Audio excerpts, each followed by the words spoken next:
हमारे साथ हरियाणा के कृषि मंत्री जेपी दलाल जी हैं। सर, हालांकि आपकी तरफ से ये ज़रूर कहा गया है कि प्रोत्साहन राशि 7,000 रुपये दिए जाएंगे जो धान की खेती छोड़ेगा, लेकिन किसान इसका पुरजोर विरोध कर रहे हैं कि क्योंकि कई ऐसी जगहें हैं जहां पर धान की खेती के अलावा और कोई खेती नहीं की जा सकती है। देखिए, इस बार हमारी विपक्षी पार्टियों ने पिछले 3 महीने से किसानों को भड़काने का पूरा प्रयत्न किया। चाहे तो ये कोरोना के संकट काल में एमएसपी के ऊपर परचेज करने का मुद्दा हो, मंडियां चलाने का मुद्दा हो, और हमने इसको सफलतापूर्वक करके दिखाया और लाखों किसानों का भारी मात्रा में हमने जो गेहूं लिया, सरसों ली, और एक भी केस किसी मंडी में नहीं आया। अब ये देखा है कि हरियाणा के बहुत सारे ब्लॉक के अंदर अत्यधिक दोहन की वजह से भूजल समाप्त होता जा रहा है। और मेरे खुद क्षेत्र में लुहारू से आता हूँ, वहाँ कुछ गांव ऐसे हैं जहाँ बोरवेल में पानी सूख चुका है। एक किसान 2 लाख रुपए लगा के दूसरी जगह बोरवेल करता है, लेकिन वहाँ भी ड्राई निकलता है। 600, 700, 800 फुट तक पानी अवेलेबल नहीं है। अगर इसी तरह से अत्यधिक दोहन होता रहा तो हम अपने बच्चों के लिए क्या छोड़ के जाएंगे? बंजर ज़मीन। तो इस चीज़ को देखते हुए बड़ी गंभीरता से हमने मीटिंग की, सारे वैज्ञानिकों को से संपर्क किया, यूनिवर्सिटीज़ के वाइस चांसलर से, हमारे विभाग के सारे अधिकारियों से, और ये विचार विमर्श किया कि जल जो है इसको बढ़ा नहीं सकते हम। हरियाणा में जो उपलब्ध जल है उसका सदुपयोग करने के लिए क्या करना चाहिए। उसके लिए सबसे पहले तो हमने पूरे प्रदेश में किया कि 85% ड्रिप इरिगेशन पे सब्सिडी दी पूरे प्रदेश में। शायद ही मेरे ख्याल में हरियाणा पहला प्रदेश होगा देश के अंदर जो इतनी सब्सिडी देता है। क्यों? क्योंकि इजराइल की जो टपका विधि है उससे बूंद बूंद से पौधे की जड़ में पानी जाए, पानी का बचाव हो, ज़्यादा फसल हो। दूसरा, ये हमने जो मेरा पानी मेरी विरासत करके एक योजना लेके आए।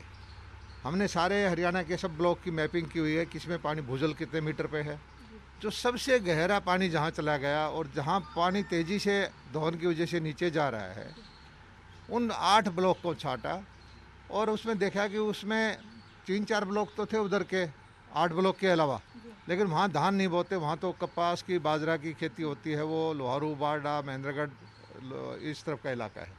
लेकिन जो ये 8 ब्लॉक हैं यहाँ धान की खेती करते हैं। धान को सबसे ज़्यादा पानी चाहिए। तो हमने किसानों से भी संपर्क किया, पंचायतों में बात की कि भाई कोई ऐसी योजना चलाएं कि आप धान के बदले कोई दूसरी फसल लगाएं। पहली तो आप बागवानी में जाइए, बागवानी में हम ड्रिप देंगे, अच्छे पौधे की देंगे, सब्सिडी पे वो देंगे, पॉली हाउस पे आपको सब्सिडी देंगे, परचेज सेंटर करेंगे। और बागवानी में सब्जियों की खेती में आपकी आमदनी भी ज़्यादा है, उसकी तरह की योजनाएं हम लेके आएंगे। बागवानी आप नहीं करना चाहते तो आजकल अच्छी किस्म के मक्का के बीज आ गए हैं। पहले मक्का की इतनी उपज नहीं होती थी, लेकिन अब जो बीज आ रहे हैं उसमें 25 क्विंटल, 30 क्विंटल, कंपनियां तो 40 क्विंटल तक क्लेम करती हैं, कुछ कंपनियां हाइब्रिड की। और हम मानते हैं कि 25 क्विंटल भी मक्का आ जाए, 1800 का रेट हो जाए, तो वो धान से ज़्यादा उसको फ़ायदा होता है। तो किसान को ये चीज़ें समझाकर हमने कहा कि चलो, आप पहला साल है, आप इसको आधी फसल धान की कम कर दीजिए और उसके बदले में हम आपको प्रोत्साहन राशि भी देंगे। 7,000 रुपये प्रति एकड़ के हिसाब से डीबीटी से आपके खाते में जाएंगे। आपने पिछली बार 10 एकड़ धान बोया है तो 5 एकड़ धान बो लीजिए।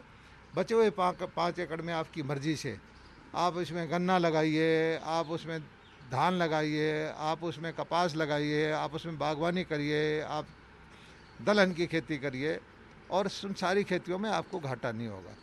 मुझे समझ में नहीं आता कि विपक्षी पार्टियों में इस योजना से उनको क्यों कष्ट हो रहा है। सर, दूसरा, किसान भी ये मांग कर रहे हैं कि अगर आपको प्रति एकड़ मुआवजा देना ही है तो 7,000 से बढ़ाकर कम से कम 15,000 दीजिए। और अभी जो कोरोना महामारी का समय है, उस समय इस तरीके की योजना लाना ठीक नहीं है। मुआवजा देने की तो कोई सीमा नहीं होती, सरकार के संसाधन को भी देखना है और हमने हमारे पास संसाधन को देखते हुए आज सैलरी देने के लिए सरकारों के पास पैसा नहीं है, लेकिन हरियाणा सरकार ने फिर भी किसान के हित में फैसला लिया है कि उसको पैसा देंगे। और किसी एक तरफ से आप कहते हो कि ये सही समय नहीं है, मैं कहता हूँ ये सही समय है। धान के अंदर सबसे ज़्यादा अप्रवासी लेबर की ज़रूरत होती है। इस बार लेबर हमारे पास है ही नहीं, मंडी चलाने में भी नहीं थी, धान बोने में भी नहीं है, तो ये सही उपयुक्त समय है और किसान इस चीज़ को समझते भी हैं। हम नहीं कहेंगे तो भी उतना धान किसान इस बार नहीं लगा पाएगा, क्योंकि उसके पास धान रोपाई के लिए जो दूसरे प्रदेशों की, बिहार से, उत्तर प्रदेश से, दूसरे प्रदेशों से लेबर आती थी, वो नहीं आएगी। और किसान सहमत है, लेकिन विपक्षी पार्टी कोरोना के लॉकडाउन की वजह से हताश है। हम अच्छे अच्छे फैसले कर रहे हैं, हमने पूरे हमारे मज़दूरों को, प्रवासियों की अच्छी सेवा की है। जब हमारा काम सारी हमने मंडियाँ अच्छी चलाई हैं, हमारा काम हो गया तो हम रोडवेज की बसों से, ट्रेन से बैठ के उनको घर भेज के आए हैं। खूब हमने अनाज बंटवाया है। तो लेकिन वो घर बैठे बैठे विपक्षी पार्टियों को एक ही चीज़ ध्यान में आता है कि ऐसे किसान हितैषी काम हम करते रहे तो उनके लिए कुछ करने को नहीं बचेगा। इसलिए वो खुद इसमें छलांग लगाकर और कुछ किसानों को भड़काकर, और इस हर किसान, हमारी कोई भी नीति हो तो उसका विरोध करते हैं। उन्होंने तो किसान के लिए फसल बीमा योजना आई थी प्रधानमंत्री जी का, वो सबसे ज़्यादा विरोध किया था। उन्होंने कहा था कि ये तो अमीरों के लिए है, जबकि इस योजना के अंदर हरियाणा के, मैं बताता हूँ कि जो किसान से पैसा लिया गया उसका 3 गुना पैसा हमने किसान के खाते में डाला है। सर, जो पिछले साल योजना सरकार लेके आई थी जल ही जीवन, क्या उसकी प्रोत्साहन राशि किसानों को दी? विपक्ष तो इस पे भी घेर पिछले साल क्या हुआ, पिछले साल इस योजना को दूसरे नाम से लेके आए थे, थोड़ा सा एरिया उसमें किया था। हम योजना लेके आए तो मई में एकदम कोड ऑफ कंडक्ट लग गया। हम कोई पैसा उसमें कोड ऑफ कंडक्ट के दौरान नहीं दे पाए और ये वो इस योजना को हम कामयाब नहीं कर पाए। इस बार हम धान की पनीरी लगाने का टाइम अभी है, उससे पहले जल्द योजना लेके आए। और हमारे इस योजना के अंदर हमने ये भी किया है कि हमारी बहुत सारी ग्राम पंचायतों की ज़मीन है जिसमें धान लगता है, उसको हम ऑक्शन करके किसान को देते हैं कि आप 1 साल के लिए ठेके पे लीजिए, इसमें जो फसल कीजिए। हमने कहा भाई धान को छोड़ के कुछ भी फसल करिए इसमें, उसको भी हम देंगे पैसा। सरकारी जमीन की, पंचायती जमीन की आप जिक्र कर रहे हैं, क्या इसमें कोई रियायत दी जाएगी या पूर्ण रूप से बंद ही कर दिया गया है धान की खेती को? नहीं, हमने ये कहा है कि पंचायत की ज़मीन में धान को छोड़ के आप कोई खेती करिए, और जो धान वाली ज़मीन में दूसरी खेती करते हैं तो पंचायत को भी हम 7,000 रुपये देंगे। पंचायत को घाटा ना हो, पंचायत के लिए हमारी धान की खेती के लिए ज़्यादा रेट पे ठेका उठ जाता है, लेकिन दूसरी पे हो सकता है कि कम पे उठे, इसलिए पंचायत की भी क्षतिपूर्ति हम करेंगे। सर, एक सवाल और भी है कि पिछले साल जितना रखा गया था टारगेट सरकार की तरफ से खरीद का गेहूं का, इस बार उसे कम क्यों किया गया और क्या 25 तारीख के बाद पेमेंट अभी जारी है किसानों को? कोई टारगेट कम नहीं किया है। पिछले साल 90-92 लाख मीट्रिक टन की परचेज हुई थी। इस बार हमने पोर्टल लगाया है, वह मेरी फसल मेरा बीमा पे किसानों ने लगभग 99 लाख के लिए आवेदन किया है। अब किसान की मर्जी है, उसमें 99 लाख में से 90 लेके आएगा, 80 लेके आएगा, 70 लेके आएगा, हमको ज़बरदस्ती नहीं कर सकते।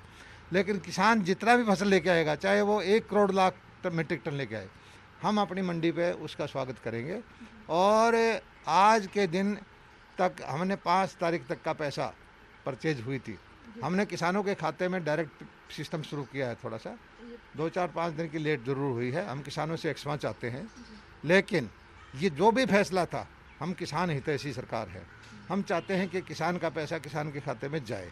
और ये हिसाब किताब क्लियरिटी करने के लिए ही, पोर्टल बनाने में ही आड़ती भाइयों को समझ में नहीं आया, उनके खाते में पैसा चला गया तो किसान को नहीं दे पाए, इस तरह की समस्याएं आई हैं। लेकिन अब कोई सिस्टम नहीं है। आज के दिन तक 6,000 करोड़ रुपये किसानों का इसमें चला गया, 1,000-1,200 करोड़ रुपये सरसों का चला गया। हर रोज़ दूसरे तीसरे दिन 1,000 करोड़ रुपये जाएगा। अगले 10 दिन के अंदर अंदर सारा सिस्टम बिल्कुल है, किसान के खाते में पैसे से भरपूर पैसा उसके पास पहुंच जाएगा। अगर सर मान लीजिए कुछ किसान लगा भी देते हैं, क्या एमएसपी में खरीद करेगी सरकार उनकी या नहीं करेगी धान की?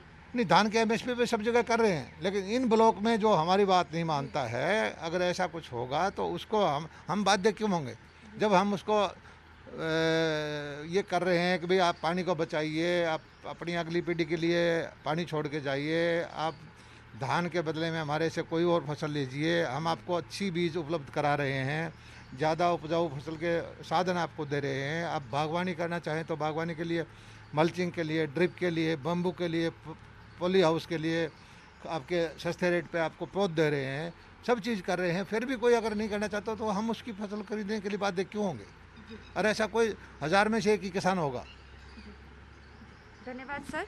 ये थे हरियाणा के कृषि मंत्री जेपी दलाल, जिनका साफ तौर से कहना है कि हरियाणा में इस वक्त भूजल स्तर लगातार गिरता जा रहा है और ये समय जो योजना हरियाणा सरकार लेकर आई है बिल्कुल ठीक समय में लेकर आई है। भले ही कोरोना महामारी का ये समय है, क्योंकि धान की रुपाई अब होने वाली है, तो ऐसे में हरियाणा सरकार ने भी दो टूक शब्दों में कह दिया है कि जो किसान इनकी बात को नहीं मानेगा, इन ब्लॉक्स में जहां भूजल स्तर लगातार गिरता जा रहा है, धान की खेती करेगा तो वहां पर एमएसपी वे खरीद करने के लिए सरकार बाध्य नहीं होगी। कैमरामैन शहद के साथ स्वराज एक्सप्रेस के लिए चंडीगढ़ से ईशा ठाकुर।